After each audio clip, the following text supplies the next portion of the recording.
শামসি এলাকার বাসিন্দাদের দীর্ঘদিনের দাবি মেনে রতুয়া 1 নম্বর ব্লকের শামসি অখিলেশ্বর দাস সরস্বতী শিশু মন্দির স্কুলের গৃহ নির্মাণের জন্য উত্তর মালদা সাংসদ শ্রী খগেন মুর্মু এলাকার উন্নয়ন অর্থ তহবিল থেকে 10 লক্ষ টাকা দেন। সোমবার এক অনুষ্ঠানের মাধ্যমে ফিতে কেটে ও নারকেল ফাটিয়ে ওই কাজের শুভ সূচনা করা হয়। এই দিন তিনি চাচল 2 নম্বর ব্লকের খেমপুর গ্রাম পঞ্চায়েতের অন্তর্গত কান্ডারনে দেওয়াল লিখন ও বিজেপির এক কার্যালয় উদ্বোধন করেন বলে জানিয়েছেন। ব্যুরো রিপোর্ট হিন্দি নিউজ থেকে প্রোগ্রাম চলছে আমাদের এখানে অখিলেশ্বর দাস শিশু মন্দিরে একটা অ্যাডিশনাল ক্লাসরুম তার সাংসদ এলাকা উন্নয়ন তহবিল থেকে সেখানে বরাদ্দ করা হয়েছিল 10 লক্ষ টাকা।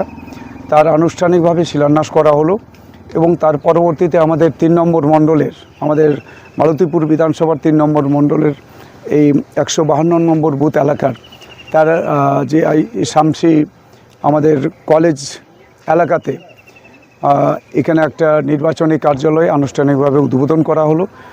আর আমরা এই 152 নম্বর বুথের আমরা একটা ওয়াল রাইটিংয়ে আমি নিজেই ওয়াল রাইটিং করলাম। এরকম আমাদের সারাদিনই প্রোগ্রাম আছে।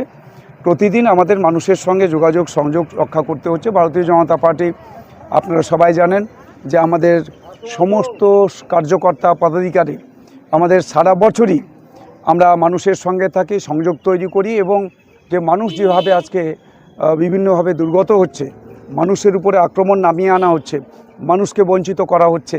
আমাদের দেশের প্রধানমন্ত্রী নরেন্দ্র মোদীজি যখন গরিব মানুষের একেবারে শেষ লাইনে দাঁড়িয়ে থাকা মানুষের জন্য যে সমস্ত প্রকল্পগুলো আজকে সারা দেশের জন্য তিনি মানুষের কাছে পৌঁছে দিচ্ছেন, আমরা আমাদের রাজ্যে পশ্চিমবঙ্গে তৃণমূল কংগ্রেস প্রত্যেকটা প্রকল্পের টাকা তারা লুট করছে। এই লুটেরাদের বিরুদ্ধেও আমরা ভারতীয় জনতা পার্টি রাস্তায় নেমে লড়াই করছি, আন্দোলন করছি, সংগ্রাম করছি। এই লুটেরাদেরকে পশ্চিমবাংলা থেকে উৎখাত করবার জন্য ভারতীয় জনতা পার্টি রাস্তায় আছে।